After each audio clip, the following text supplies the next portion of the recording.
Assalamualaikum warahmatullahi wabarakatuh. Anak-anakku semua, kelas 11 MM, baik MM1, MM2 maupun MM3. Alhamdulillahirrahmanirrahim, kita bisa melanjutkan ke pertemuan kedua.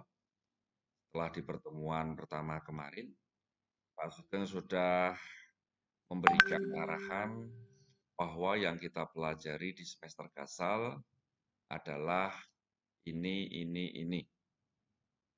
Kalian juga sudah tahu itu ya. Maka pada pertemuan yang kedua ini, Pak Sugeng ingin mengupas, yaitu di kompetensi dasar 1, alur proses produksi multimedia. Apa itu alur proses produksi multimedia?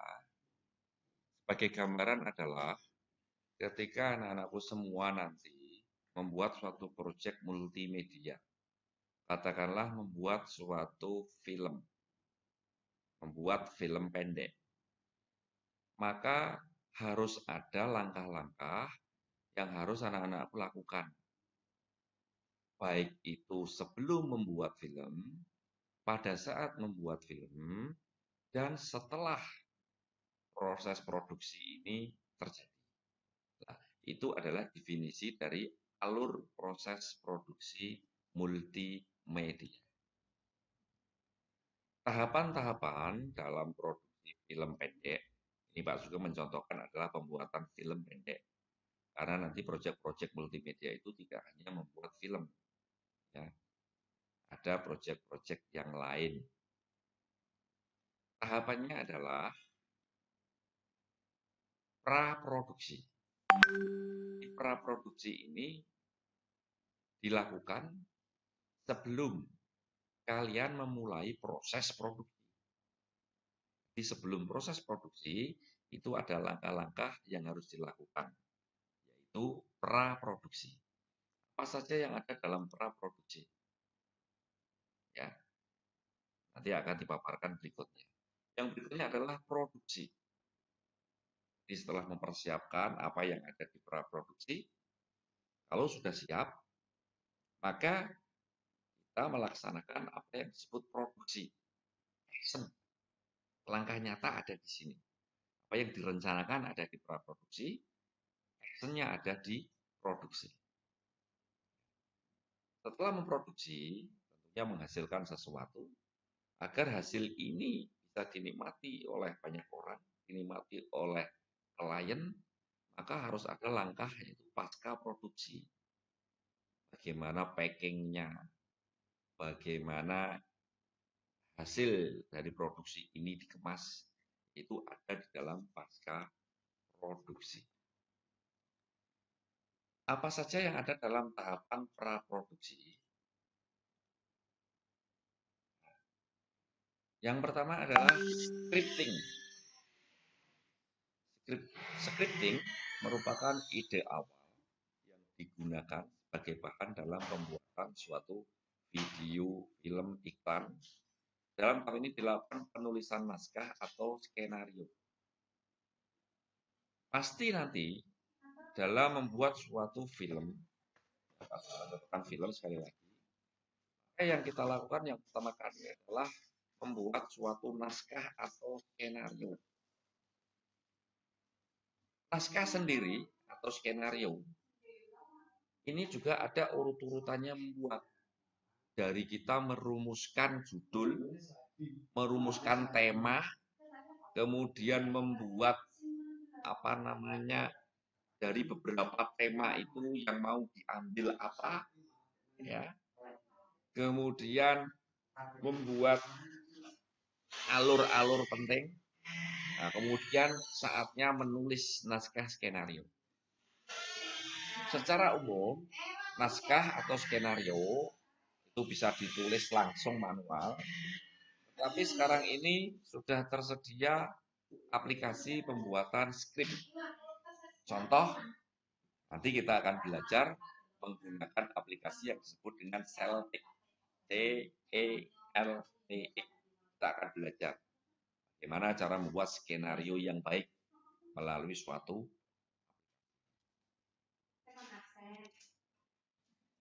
Yang berikutnya adalah planning.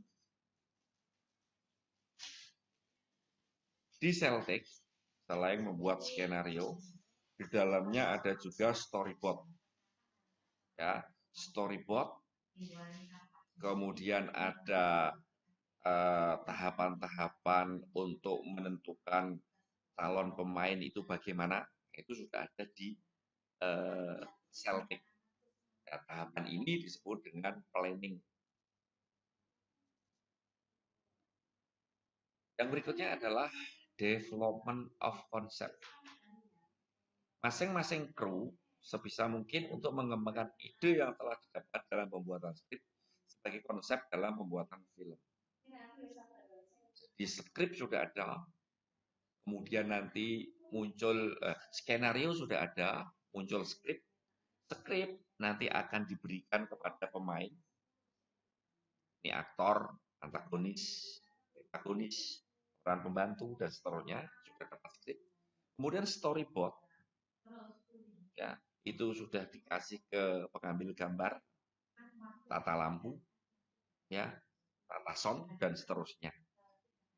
Setelah memiliki itu, bagaimana mengorganisasi kegiatan ini bisa berjalan dengan baik. Ini adalah peran daripada sutradara di dalam development of concept. Sehingga semua ini bisa termasuk menentukan schedule kapan akan melakukan syuting. Ya. Hal-hal yang dilakukan dalam praproduksi.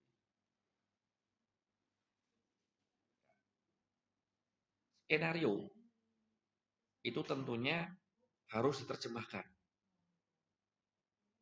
Di skenario meskipun sudah rinci, tapi tentunya ada interpretasi atau ada tafsir berkaitan dengan skenario ini. Maka harus persamaan persepsi berkaitan dengan skenario. Yang berikutnya, pemilihan kru. Dalam pembuatan suatu film, tidak bisa dikerjakan sendiri oleh sutradara.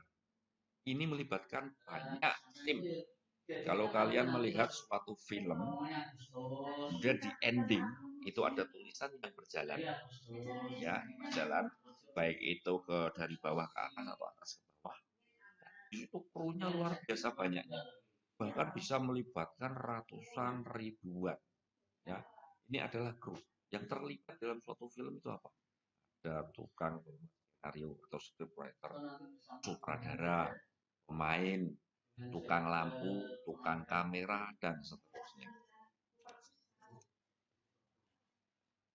Setelah milih kru, ya, kemudian yang berikutnya adalah pemilihan pemain. Nah, ini dikenal dalam dunia film itu dengan casting. Aktor yang diinginkan dalam tuntutan skenario itu apa? Maka nanti tim ada yang berburu pemain, kemudian setelah itu di casting apakah pemain ini sesuai atau tidak. Sebelum melakukan acting, tentunya seorang aktor harus melakukan latihan dulu agar nanti action yang dilakukan sesuai dengan tuntutan dari skenario. Untuk menentukan tempat pada kondisi seperti ini, harus syuting di mana. Maka tim ini juga melakukan hunting location. Kira-kira untuk adegan tertentu, adegan laga atau mungkin film horor, tempat yang tepat itu di mana. Ini adalah dalam tahapan hunting location. Kalau ini sudah dipenuhi, maka dalam tahapan praproduksi bisa dikatakan final. Maka bisa dilakukan tahapan berikutnya.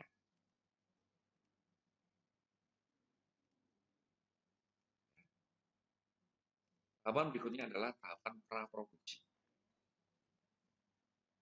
Skenario,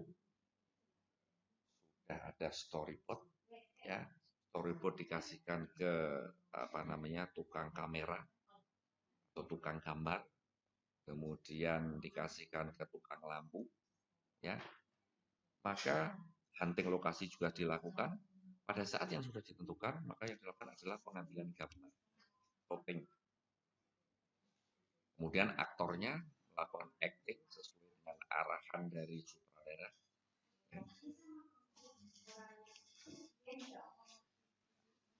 Termasuk di dalamnya ada video, ada audio untuk memadukan audio dan video. Bahkan di dalamnya nanti ada tambahan-tambahan atau insert animasi, insert antara video 1, video 2, dan seterusnya. Bahkan ada tambahan sound agar film yang dihasilkan ini lebih terdramatisir. Bahkan nanti ada tambahan tag-tag dan seterusnya. Ini disiapkan dalam tahapan produksi. Apa saja yang dilakukan dalam tahapan produksi?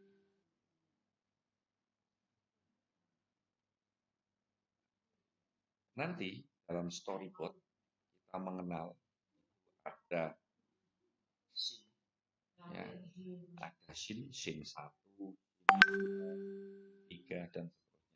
Masing-masing scene nanti bisa dibagi lagi menjadi beberapa plot. Ya. Jadi masing-masing scene bisa di breakdown menjadi beberapa. Dalam satu tempat bisa jadi terdiri dari beberapa scene. Dalam satu scene bisa terdiri dari beberapa plot.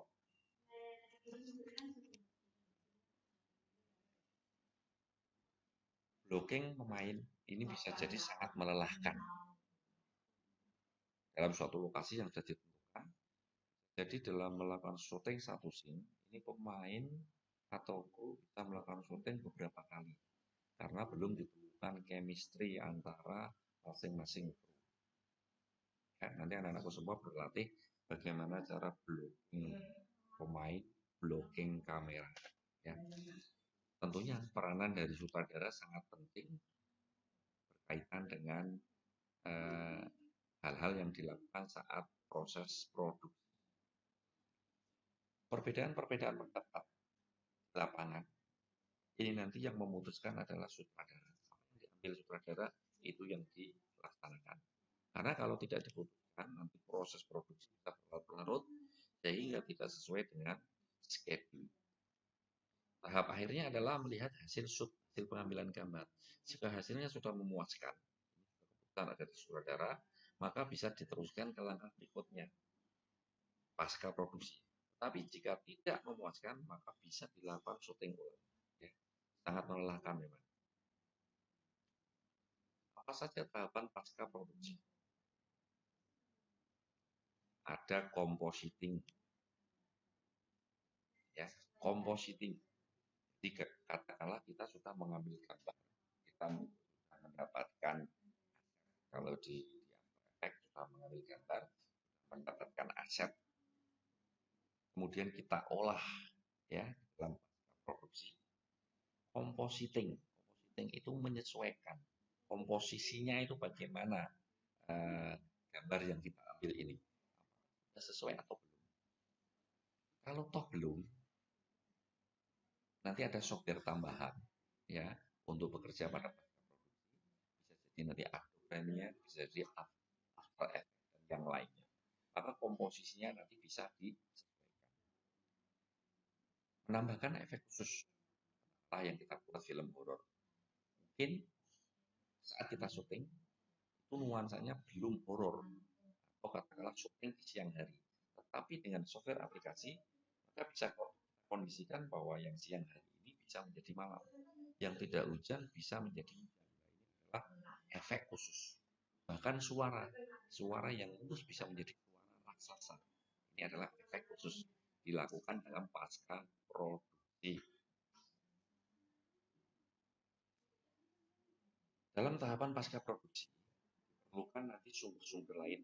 Contoh agar filmnya menjadi lebih terdramatisir maka dibutuhkan oleh audio. Maka audio bisa diambil dari sumber lain, tentunya harus berizin, ya. Kemudian dimasukkan ke dalam aset atau hasil dari shoot yang sudah kita ambil. Ya. Editing. Tentunya film yang sudah beredar ini sudah melalui tahapan editing, melalui program aplikasi, contoh Premiere, Vegas, dan lain-lain. Sehingga menghasilkan output atau film yang bisa dinikmati oleh masyarakat. Tentunya melalui tahapan sensor. Hal-hal yang dilakukan pada pasca produksi, yaitu sutradara melihat dan mengevaluasi hasil syuting atau materinya.